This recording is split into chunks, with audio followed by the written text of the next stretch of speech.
So I had a question that I'm making a video response to. Comment says, not to be an edgelord, but I saw a quote from Nietzsche. Men honour titles more than titles honour men. Couldn't help but wonder if this is true for you. Considering INTJs are not immediately recognised in a census world for their excellency, yet you immediately inherit a crown for being born as an INTJ within the MBTI communities. I don't think it's related to scarcity/rarity in and of itself, because plenty of abundant qualities in the sensor world / non-MBTI communities are idolised. I think INTJs happen to be rare, and the qualities they have force them to seek dominion elsewhere.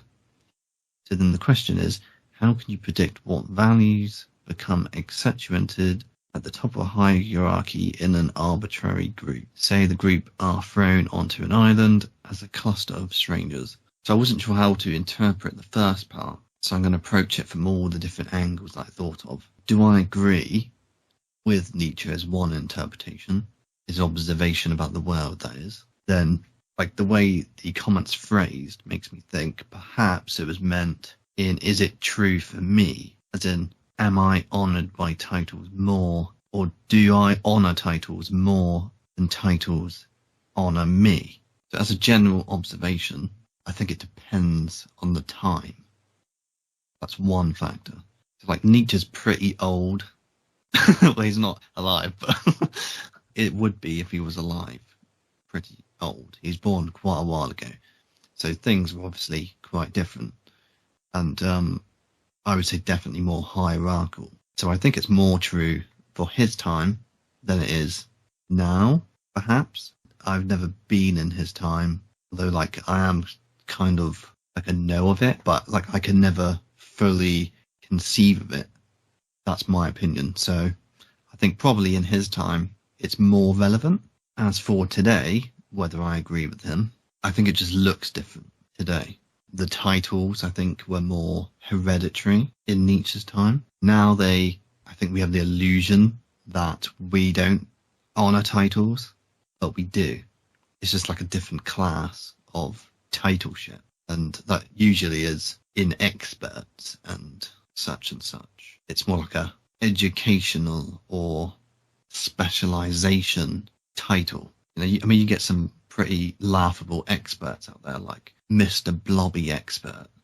You know, I mean, I've seen it all. Cavalry expert, voice expert, blonde hair expert. You know, it gets kind of funny, doesn't it? But people seem to honour these titles because they listen to the expert. All any media has to do is say, well, let's bring in the expert. And then they bring in the expert, and then apparently that's what you should believe. That seems to be how it works these days. So men honour titles more than titles honour men. If you're like a blonde hair expert, then probably yes. I mean, I couldn't imagine being particularly honoured by being an expert in blonde hair. Everyone's born different, right? And people certainly have quite inflated egos, more so than in Nietzsche's time. I think yes. That would be my opinion. Again, I wasn't there. I can't fully conceive of what Nietzsche's Prussian time was, or whether he was from. I think he was Prussian, I don't know. Certainly Germanic anyway. So there's that. So is it true for me? Do I honour titles more than titles honour me? So to me, I have to sort of chop the question down the middle, really. Because I can agree and disagree with it at the same time. Do titles honour me, and do I honour titles? And then I would have to answer the question fully with both together. So I wouldn't say that titles particularly honour me. I think generally they do, though, but for most people. So I think last time I attempted to do this question, I ranted on about PhDs, I think. So I'm just trying to remember what I was going on about. I think I was saying there's like different facets to an honouring of something, in my opinion, as it pertains to me. So one example I used was like a doctor of medicine.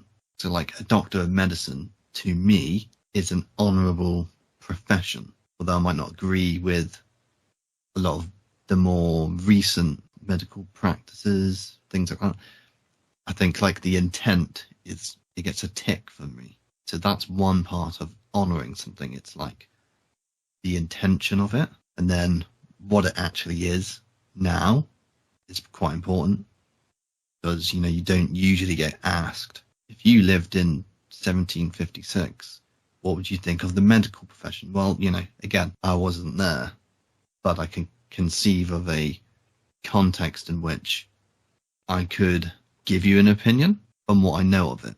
So it has to be today. So yeah, intent is one important thing for me, on whether it's honored or not. Also, like, I wouldn't just honor a title, like being a doctor, just because. That makes sense. For me, it would be on a more individual basis. Largely, I think titles don't really impress me.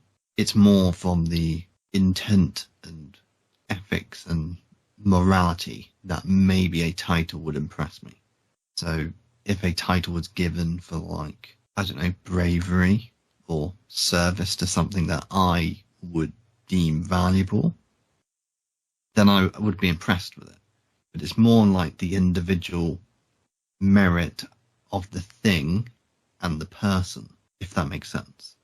So if the system's corrupt and people get medals for bravery for, I don't know, stepping outside their front door, then perhaps the institution of the medal giving would be devalued. But if they were consistently given for very, like jumping on grenades, saving people, or going into a burning building, or whatever, something genuinely brave as I perceive it to be, then I would give the medal giving institution more honor in their titles, the medals, right?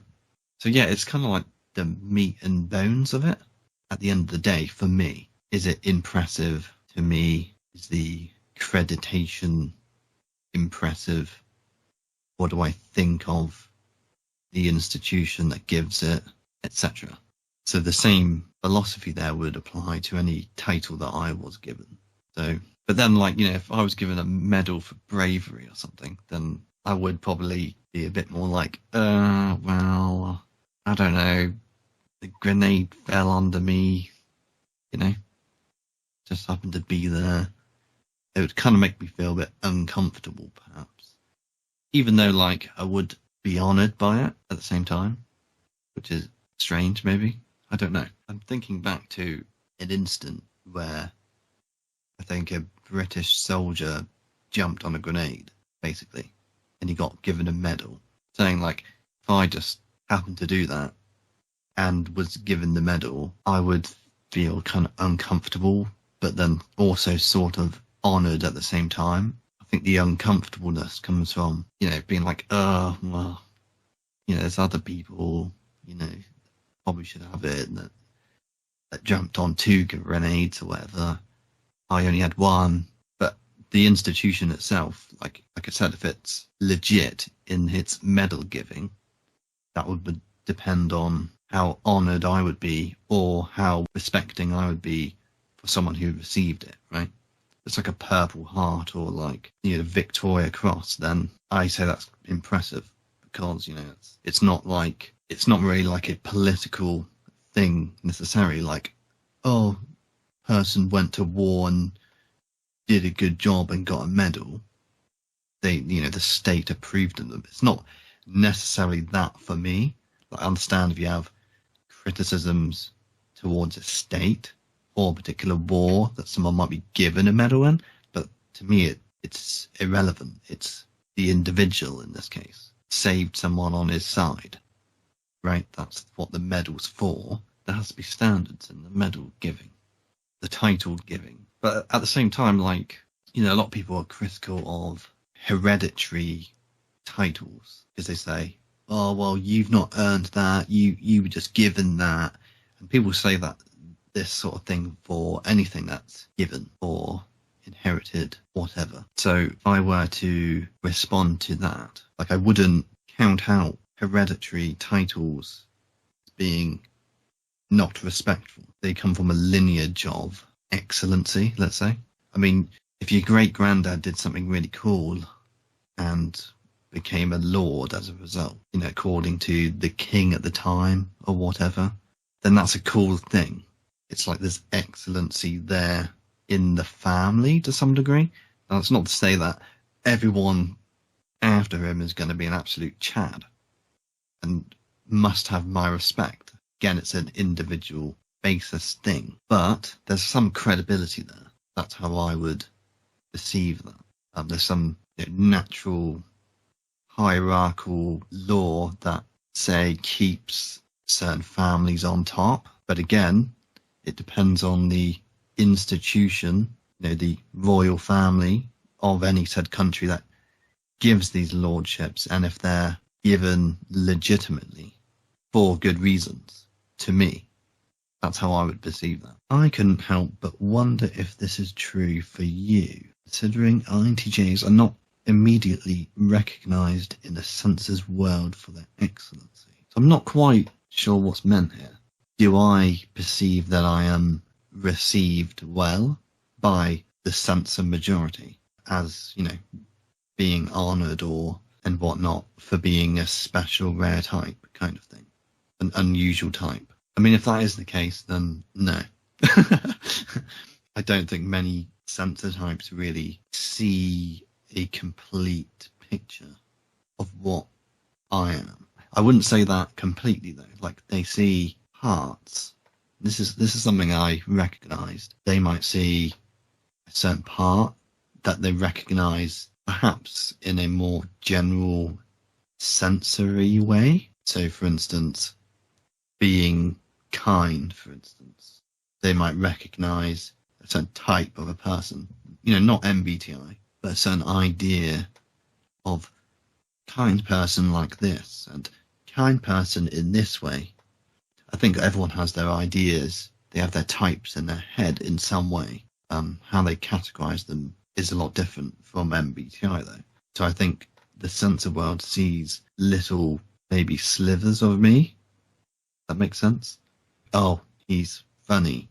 He's a funny guy like these people, or he's a kind guy like these people. But they don't see everything. It's usually just a facet or two out of many. So no, don't think. I mean, there's also the part of I don't think people outwardly show much honor to me anyway because of how I am. I think some people perceive me to be a certain way when I'm not. I don't know. I am a bag of contradictions. People don't get INTJ. They don't get it. It's almost like I'm not a real thing because they don't see it. So to the average person, I am what they want me to be in their head. They want to put me in a box, in their own little boxes, and they don't notice all the different kinds of me which encompass INTJ. I think INTJs happen to be rare, and the qualities they have force them to seek dominion elsewhere. Question is, how do you predict what values become accentuated at the top of a hierarchy within an arbitrary group? Well, I think it's the censor majority. So I don't think it would be any different from how societies are laid out now. It's just on a smaller scale. Because after all, the cluster of strangers on an island has happened. Many clusters have made a bigger cluster. And we have states and nations from that.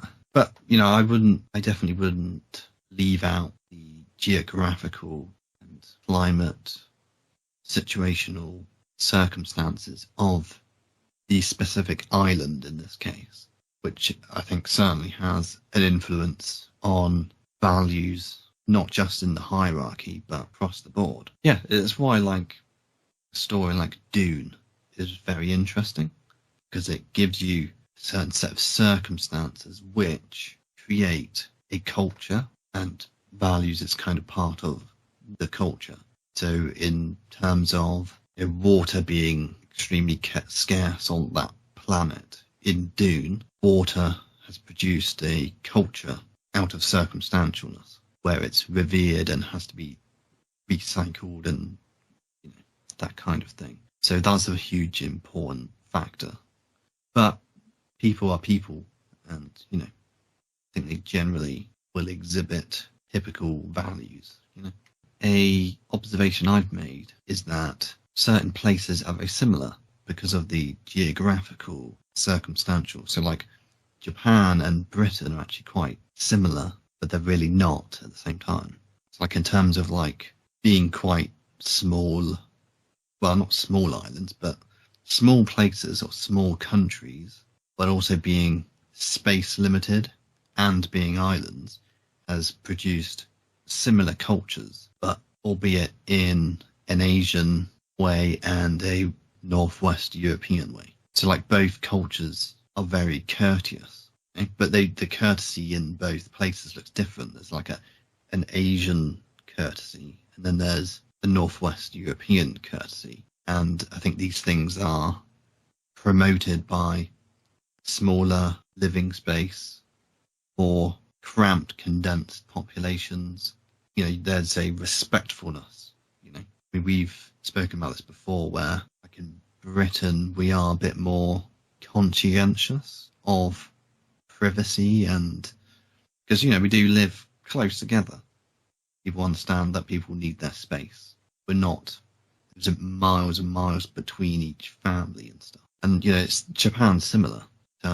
They have a bit more of a formal courteousness in their culture.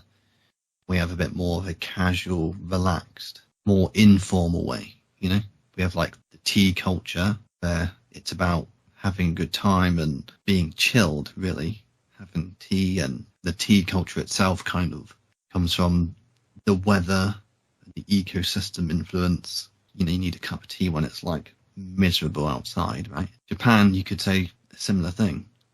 But again, their tea culture is way more formal and more spiritual, I think. Both are very, in my opinion, very ISFJ-like, very formal, courteous, respectful cultures. And I think that is largely because we're large islands with large populations.